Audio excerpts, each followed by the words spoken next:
Hi guys, welcome back to my channel. Welcome back to another book review video.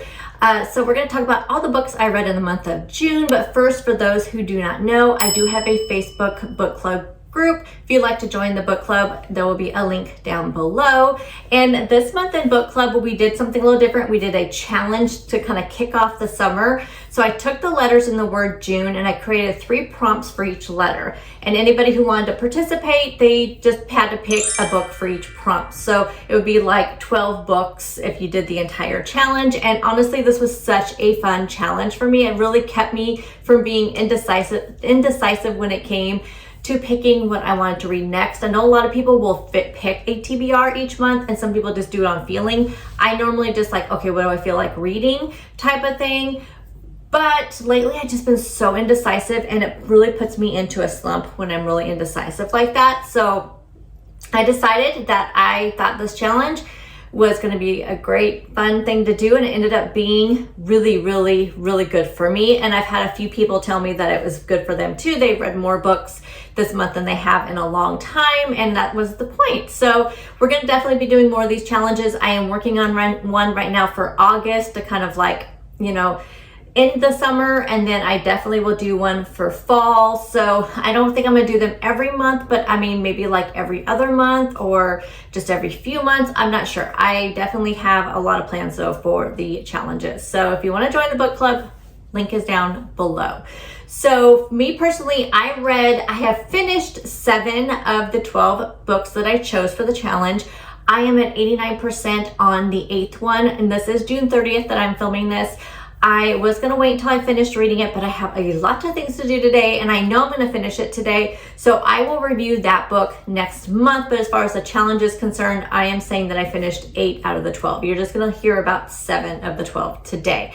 As always, I'm going to give you the Goodreads rating at the time of filming this video and my personal rating. There will be no spoilers in this review video. I have just started getting books also through Book of the Month. So if you are interested in Book of the Month, I do have a link that'll give you $5, or the first book will be $5. So far, I am loving the selections. Now, as always, I have my notes here in front of me so I don't forget all my thoughts. Whenever I'm reading, I tend to like put little thoughts and notes down into my notes app on my phone, or I will, like if I'm reading an ebook, I will highlight a section and then go back and write down the notes.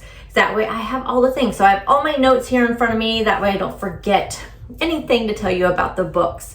If I did find a book through Prime Reading, Amazon Prime Reading, if you did not know, you can get books through Amazon Prime and they are free. And just as far as having the service, also I pay for Kindle Unlimited. I find a ton of books through Kindle Unlimited. So I will let you know if either one of those services was for any of the books that I have found. There will be links to these services as well as links to each of the book's Goodreads pages and their Amazon page where you can read the reviews or purchase.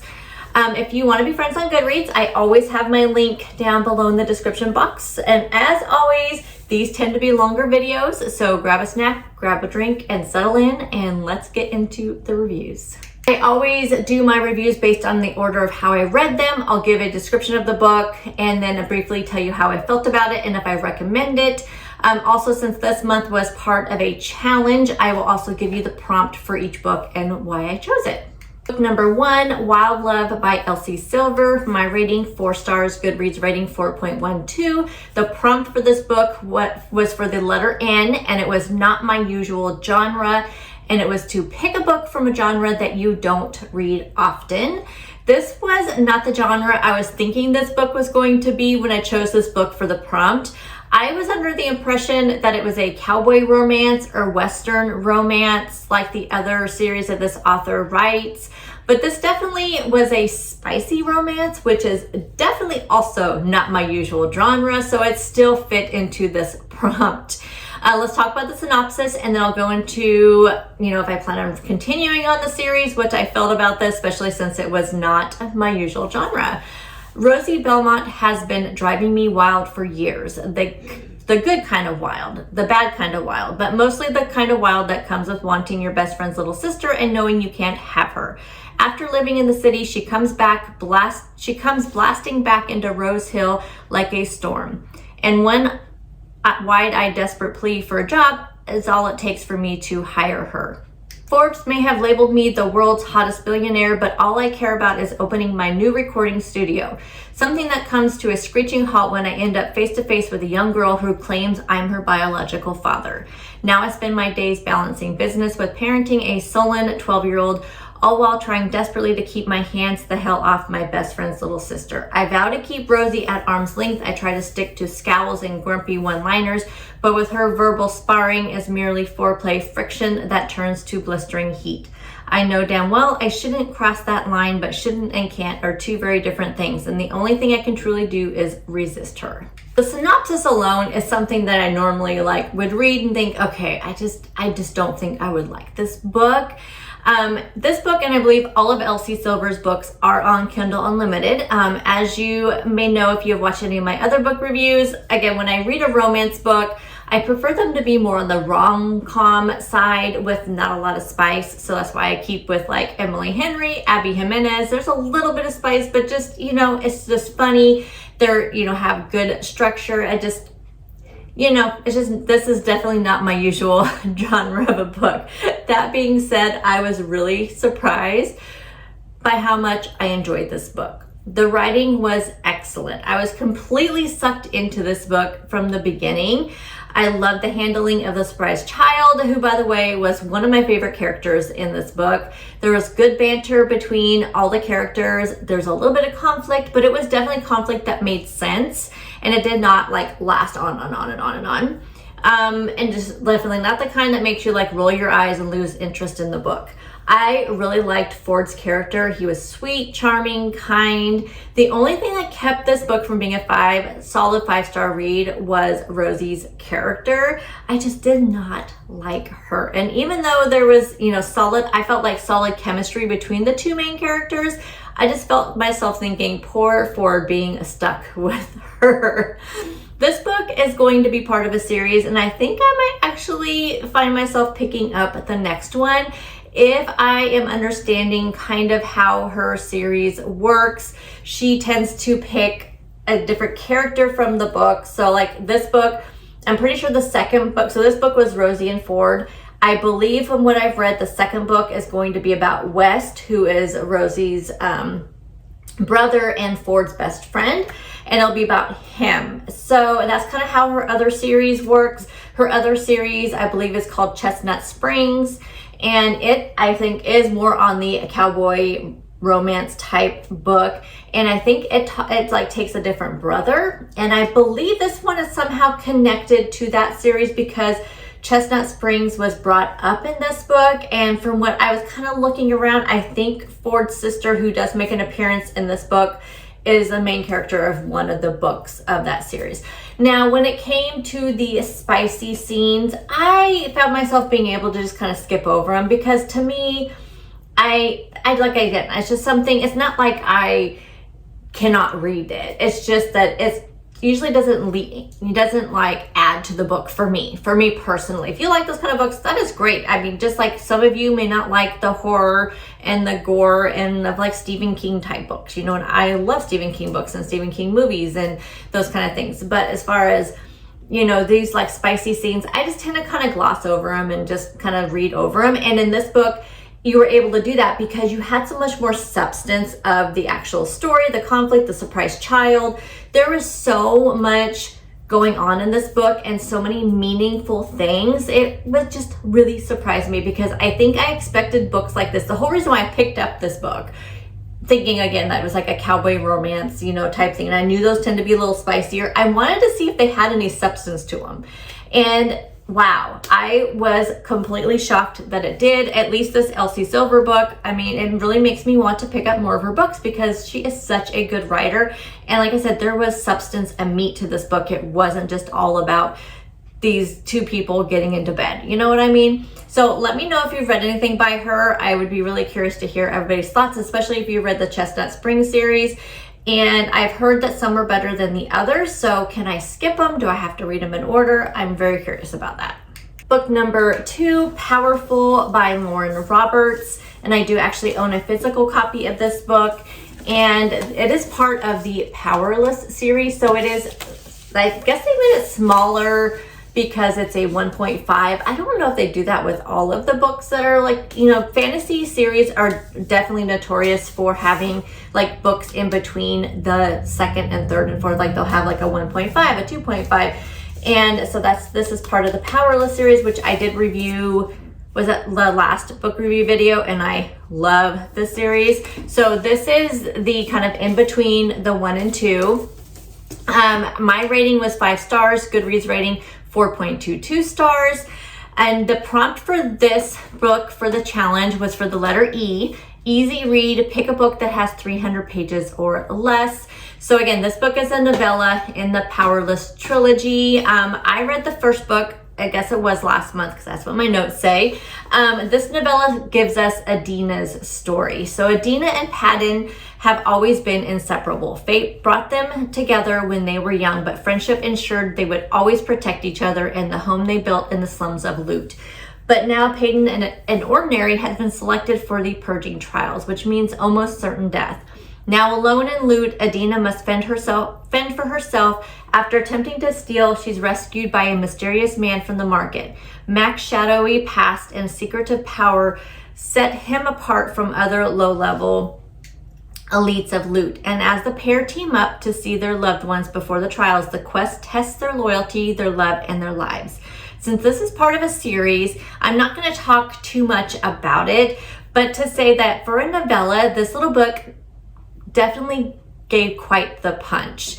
It was just under 200 pages. I think it was like 196 pages. And I absolutely love this little side story that the author gave us. I'm absolutely loving reading fantasy novels again. And I really look forward to the second book coming out in the series, which comes out on July 2nd. And I did pre-order it because I can tell this is going to be a series that I am going to truly love. If you are new to fantasy, and I know I've said this before, if you are new to fantasy books or you are curious about fantasy books, I highly recommend picking up a young adult fantasy. That's what these are, but they don't read like young adult. Most young adult fantasies don't read like young adult. The reason why they are considered young adult is because the characters tend to be in their teens. But typically for a fantasy books, there's a lot of world building, there's a lot of stuff going on that you don't care how old they are because of what's going on. It's just usually the world building is not as complex in young adult fantasies. So I just highly recommend this series and then any probably young adult series if you want to kind of tip your toes in fantasy. Book number 3, One Perfect Couple by Ruth Ware. My rating, I'm somewhere in between like 3.5 to 3.75 stars.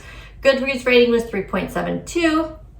The challenge prompt for this book for the challenge was for the letter U. Underwater, pick a book set at the beach, lake, or on an island.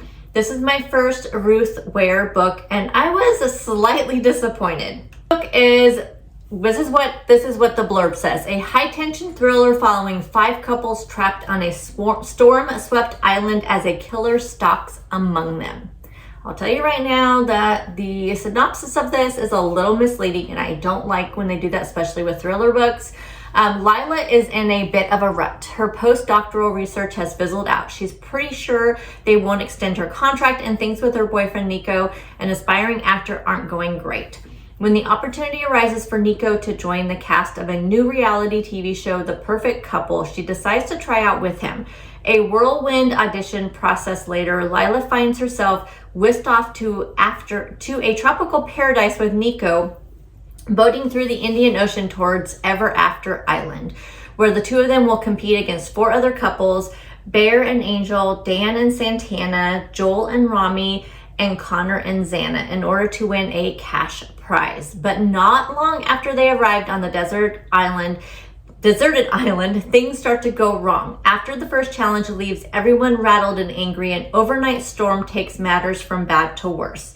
Cut off from mainland by miles of ocean, deprived of their phones and unable to contact the crew that brought them there, the group must band together for survival. As tensions run high and fresh water runs low, Lila finds that this game show is all too real and the stakes are life or death. Let's just say I almost didn't choose this one for the challenge due to the fact that it was yet another book with a reality TV theme intertwined in it. I hadn't had the best luck lately with these books, and it seems to be quite a common theme lately in thrillers. But I really wanted a book by this author, so I added it to my TBR. It fit within the challenge prompt, and like I said, I've been wanting to read one of her books for a while.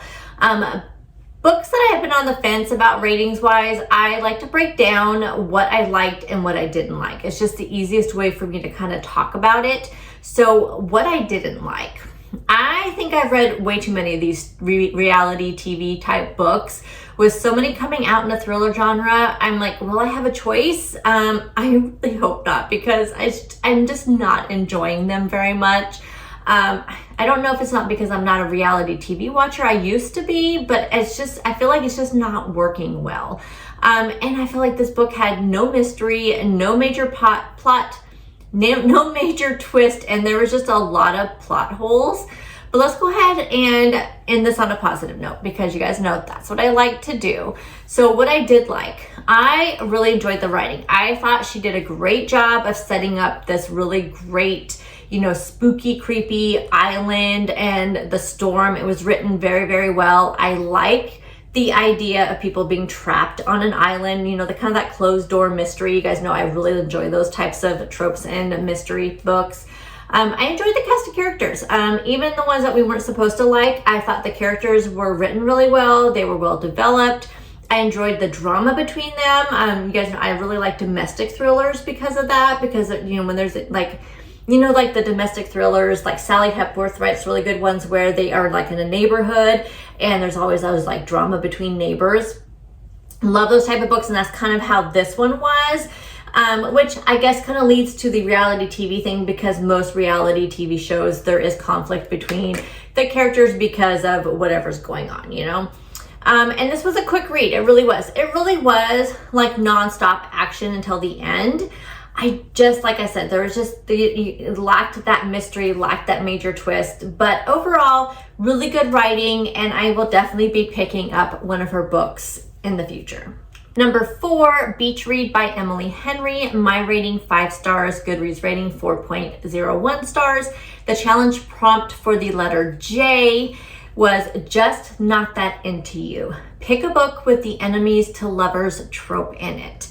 Enemies to lovers is one of my favorite tropes, and because I was creating all the prompts for this challenge, I definitely was going to make sure that somehow I was going to be able to read an enemies to lovers book, because I wanted to read this book this month. I could have chosen so many books for this prompt, but like I said, I've had this one on my TBR for a while, so I was glad to able to fit it into this challenge. This book is about Augustus and January. I can't remember her name. So Augustus Everett is an acclaimed author of literary fiction. January Andrews writes best-selling romance. When she pens a happily ever after, he kills off his entire cast. They're polar opposites. In fact, the only thing they have in common is that for the next 3 months, they're living in neighboring beach houses, broke and bogged down with writer's block. Until one hazy evening, one thing leads to another and they strike a deal designed to force them out of their creative ruts. Augustus will spend the summer writing something happy, and January will pen the next great American novel. She'll take him on field trips worthy of any rom-com montage, and he'll take her to interview surviving members of a backwoods death cult. Everyone will finish a book and no one will fall in love, really.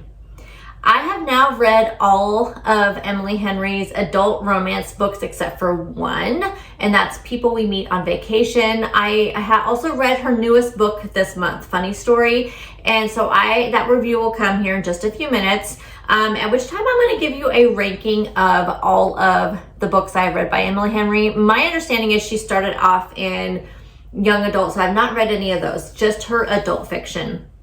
This book was everything I was expecting it to be. Emily Henry just doesn't just write your typical like chick lit romance books. Her books are witty with depth and emotion. Not really gonna say much anything else. This was exactly as it says in the synopsis. It was greatly executed, great writing. Love the characters, love how the book ended. There's just, for me, nothing negative I can say about this book. I absolutely loved it. Book number 5, The Housemaid is Watching by Frida McFadden. My rating, 3 stars. Goodreads rating, 3.97 stars. The June challenge prompt for this was a jump for joy, or for the letter J. Jump for joy, pick one of your most anticipated reads. Synopsis, and then we'll talk about why it's only 3 stars for me. You must be our new neighbors, Mrs. Lowe gushes and waves across the picket fence. I clutch my daughter's hand and smile back, but the second Mrs. Lowe sees my husband, a strange expression crosses her face. In that moment, I make a promise. We finally have a family home. My past is far, far behind us, and I'll do anything to keep it that way. I used to clean other people's houses. Now I can't believe this home is actually mine. The charming kitchen, the quiet cul-de-sac, the huge yard where my kids can play. My husband and I saved for years to give our children the life they deserve. Even though I'm wary of our new neighbor, Mrs. Lowe, when she invites us out over for dinner as our chance to make friends. Her maid opens the door wearing a white apron, her hair in a tight bun. I know exactly what it's like to be in her shoes. But her cold stare gives me chills. The Lowe's maid isn't the only strange thing on our street.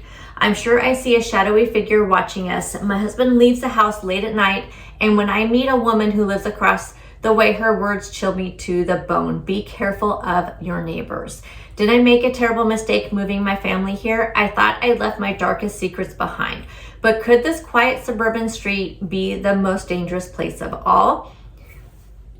So this is the 3rd book of the Housemaid series, and probably one of my most anticipated reads this year, because you guys know how much I love Frida, like how much I love her books.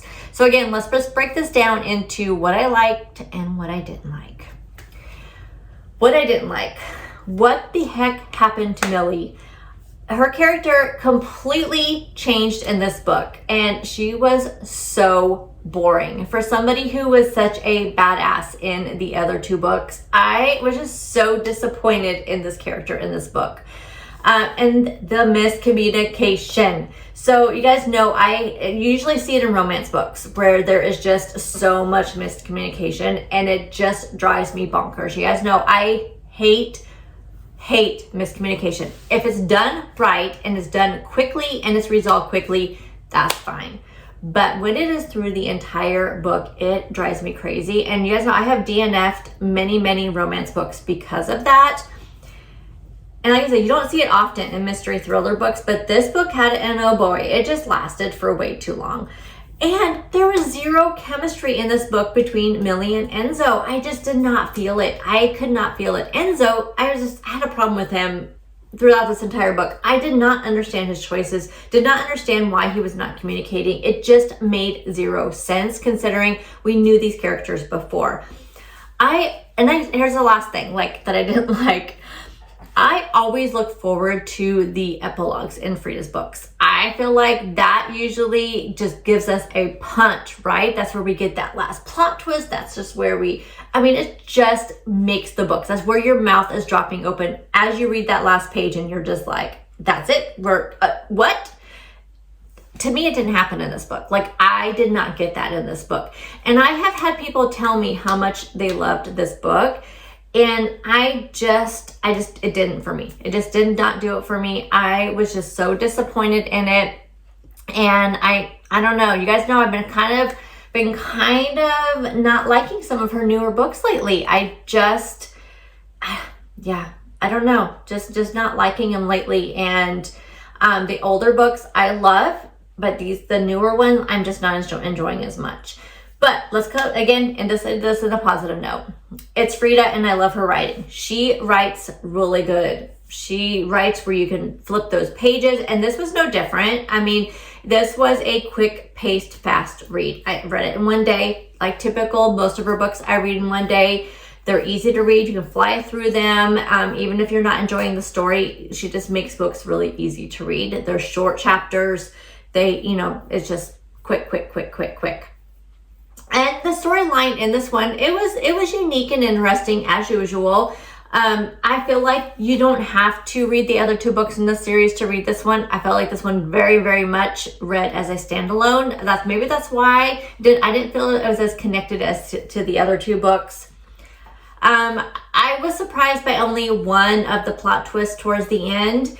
But even in a book, again, that I'm not exactly enjoying, she can still get me with the plot twist. So I did enjoy that plot twist because I don't know, I just wasn't really getting into the book, and then that plot twist did get me. So she can always get me, even if I'm not liking the book, the plot twist always gets me. So overall, I mean, I liked the book, but I didn't love it like I do so many of her other books. Like I said, I think maybe just because I was so invested in the Millie character in the other two books, and I think that's just what disappointed me so much in this one, and maybe that's what kind of took away from the rest of the book for me, was just I kind of wanted more of her character.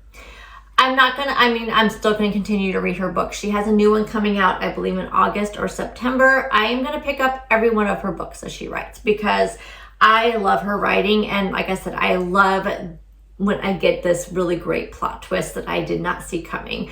As always, you can find all of her books on Kindle Unlimited, and so if you have the Kindle Unlimited subscription, then you can check out all of her books. Book number 6 was A Funny Story by Emily Henry. So I do own this book. I got this one as soon as I saw it at Costco, and I knew I had to have it. I want to eventually actually get all of her books because I love them so much. So my rating, 5 stars, Goodreads rating 4.31 stars. So the June challenge prompt for the letter E for this book, E authors, pick a book whose author's first name or last name begin with the letter E. Again, I wanted to read this book, so I knew I had to get it in there somehow. This book is about Daphne. Daphne always loved the way her fiance Peter told their story. How they met on a blustery day, fell in love over an errant hat, moved back to his lakeside hometown to begin their life together. He really was good at telling it, right up until the moment he realized he was actually in love with his childhood best friend Petra. Which is how Daphne begins her new story, stranded in beautiful Waning Bay, Michigan, without friends or family, but with a dream job as a children's librarian that barely pays the bills, and proposing to be roommates with the only person who could possibly understand her predicament, Petra's ex, Miles Novak. I always thought it was Novak, but it's with a W. Scruffy and chaotic, with a penchant for taking solace in the sounds of heartbreak love ballads, Miles is exactly the opposite of practical, buttoned-up Daphne, whose co-workers know so little about her they have a running bet that she's either FBI or in the witness protection program. The roommates mainly avoid one another until one day, while drowning their sorrows, they form a tenuous friendship and a plan. If said plan also involves posting deliberately misleading photos of their summer adventures together, well, who could blame them? But it's all just for show, of course, because there's no way Daphne would actually start her new chapter by falling in love with her ex-fiance's new fiancé ex, right? So instead of being repetitive about Emily Henry's books, since I just rated Beach Reads a few minutes ago, I am going to give you my ranking of all of the books I have read by her. I've only read, again, her adult fiction books. Before I give you my rankings, all of them have been 5 stars. So this book, I love this book. It was everything as I expected it to be. Again, I love her writing. I love her banter. I love her characters. I laugh out loud. I don't know how many times through these books. Sometimes you shed a little tear. So let me go ahead and give you my least to most favorite. But again, these are all 5 stars, so it's really not a least favorite, but I know people will, say they like one more than the other. So of the 4 books that I have read, of hers, number 4, Happy Place. So that was also the newest read last year, her newest release last year. So Happy Place, then Funny Story, Beach Read, and Book Lovers. I loved Book Lovers, and I still think about that one. I can still remember that one, which is very unusual for me with books. But again, you cannot go wrong with any of them. And the last book that I'm going to review in this video is The Paradise Problem by Christina Lauren. My rating 5 stars. Goodreads rating of 4.17 stars. I got this was my book club book of the month, I believe, for June. Either May. No, it's for May. You guys, I love this book. Okay, challenge prompt for this book was for the letter U, uplifting. Pick a book that you know will make you smile and uplift you. And it did. Okay, let's read the synopsis and we'll talk about this book. Anna Green thought she was marrying Liam Weston for access to subsidized family housing while at UCLA. Let's just pause for a second. What is with the name West? Because my first book I read, the brother's name was West, and this one goes by West. I just find it interesting. Is like a really popular name right now or something? I don't know. Anyway. She also thought she signed divorce papers when the graduation caps were tossed and they both went on their merry ways. 3 years later, Anna is a starving artist living paycheck to paycheck while West is a Stanford professor. He may be one of 4 heirs to the Weston Foods conglomerate, but he has little interest in working for the heartless corporation his family built from the ground up. He is interested, however, in his $100 million inheritance. There's just one catch. Due to an antiquated clause in his grandfather's will, Liam won't see a penny until he's been happily married for 5 years. Just when Liam thinks he's in the home stretch, pressure mounts from his family to see this mysterious spouse. And he has no choice but to turn to the one person he's afraid to introduce his 1%er parents, his unpolished, not-so-ex-wife.